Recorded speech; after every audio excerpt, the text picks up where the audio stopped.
Welcome, and before I forget, Baruch atah Adonai Eloheinu melech haolam asher kitshanu b'mitzvotav v'tzivanu la'asok b'divrei Torah.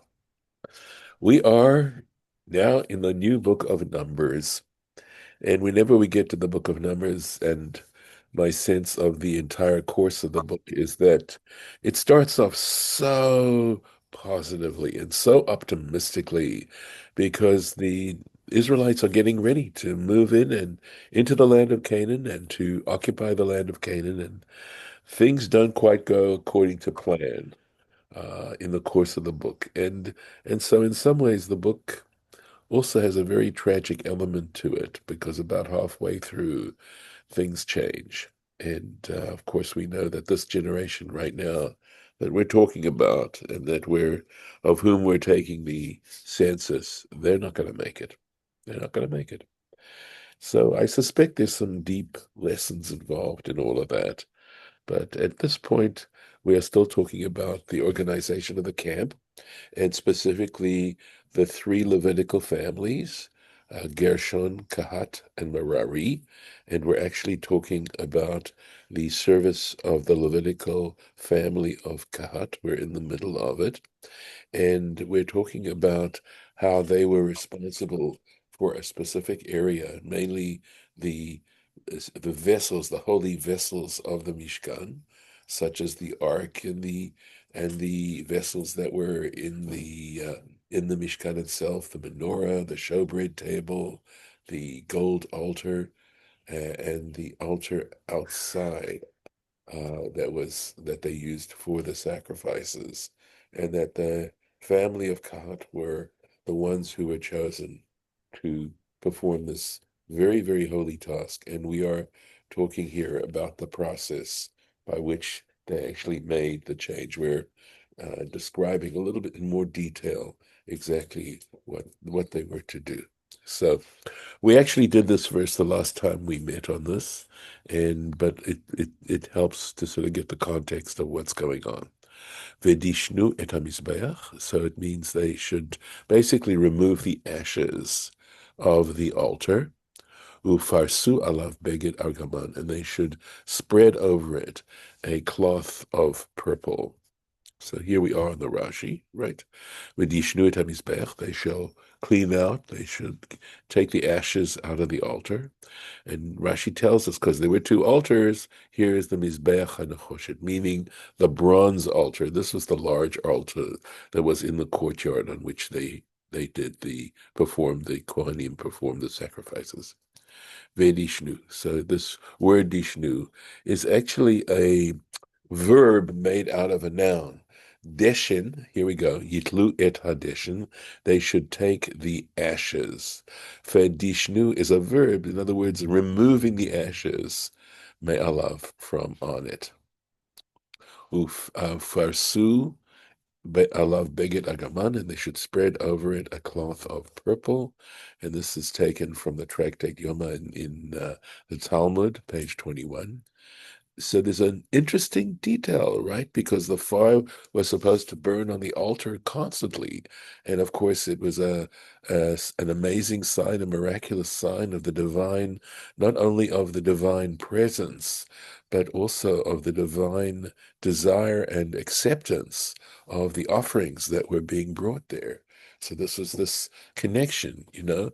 You can give a person a gift, doesn't mean they're going to like the gift. It doesn't mean they're going to accept the gift, or at least accept it with all their hearts.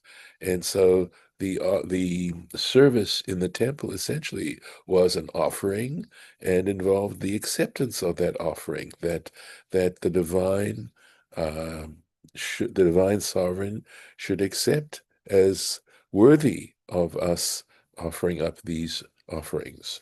So this fact that the fire was there. He says, the Esh she'arda min hashamayim, and the fire that had come down from heaven when they dedicated the altar, revutza, crouches, tachat beged, underneath the cloth. So even though they covered the altar, the fire there remained alight under the cloth, ka'ari, like a lion crouching. B'sha'at hamasot, at the time when they were on their journeys. Excuse me, one moment.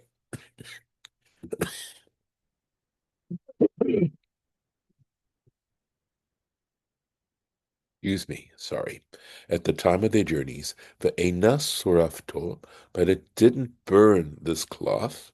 Shayu said, while the actual fire itself was miraculous, they still took a precaution to make sure that it didn't singe the or burn the cloth.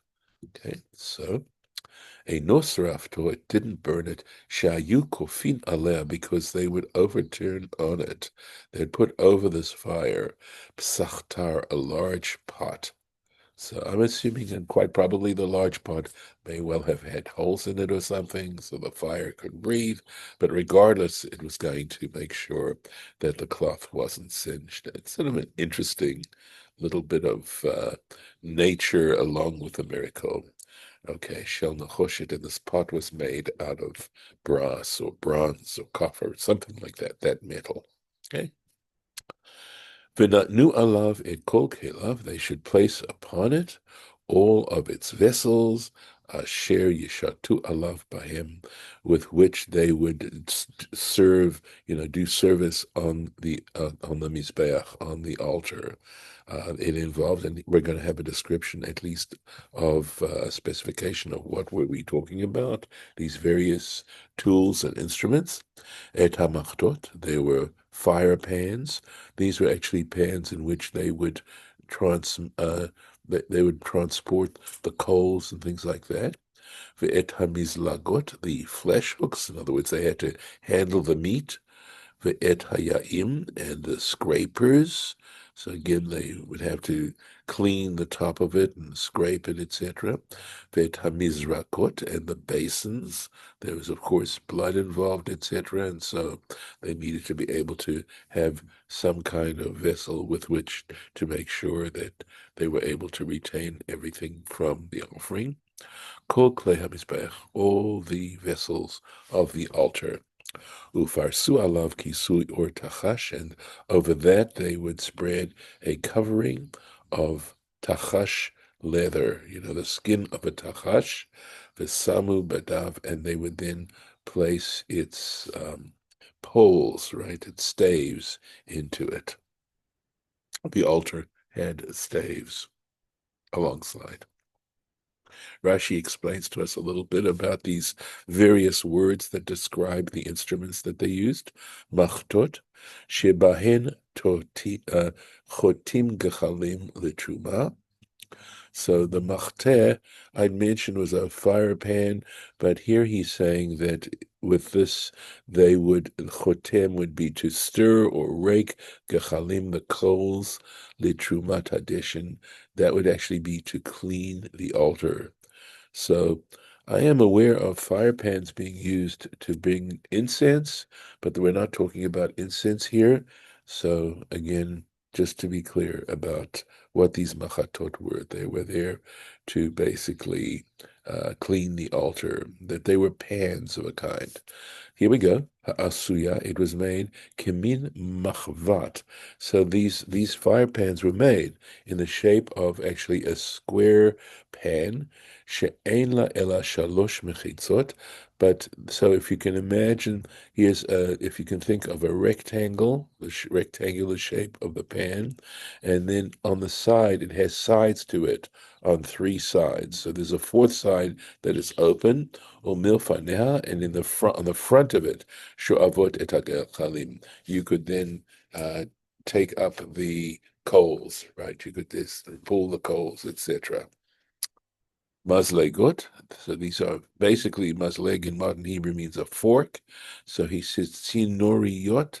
They are hooks shel nachoshet made out of brass. Shebahen makin ba'evarim. They would prod the limbs with these flesh hooks. She'al hamizbech, that were on the altar. Lahovchan, to turn them over. Kedei sheyit aklu yafeh umaher, so that they could be consumed by the fire evenly and quickly. Ya'im are scoops. Haim magrefot. He says they were scrapers. Right, so this you'd actually be able to use to scrape the altar, etc. Uvalaz, and in French, so vidal is the French, but here, eine Schoffel, just sounds like the English word. That is to say, a shovel.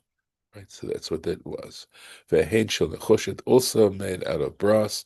Uvahem mechabdin et hadeshin me'al hamizbech. And with this, they would clean, literally sweep the ash from off the altar.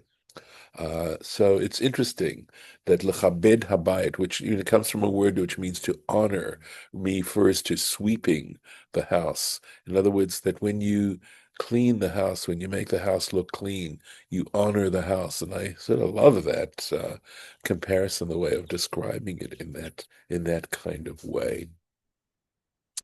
So. V'chila Aharon uvanav l'chasot. So here we go. So before the family of Kehat would go in to actually transport these things, right? Aaron and his sons would complete l'chasot, covering et hakodesh, these sacred vessels. Et kol klei hakodesh, in other words, the sanctuary and the vessels of the sacred vessels, bin soah hamachaneh, when the camp was in transit.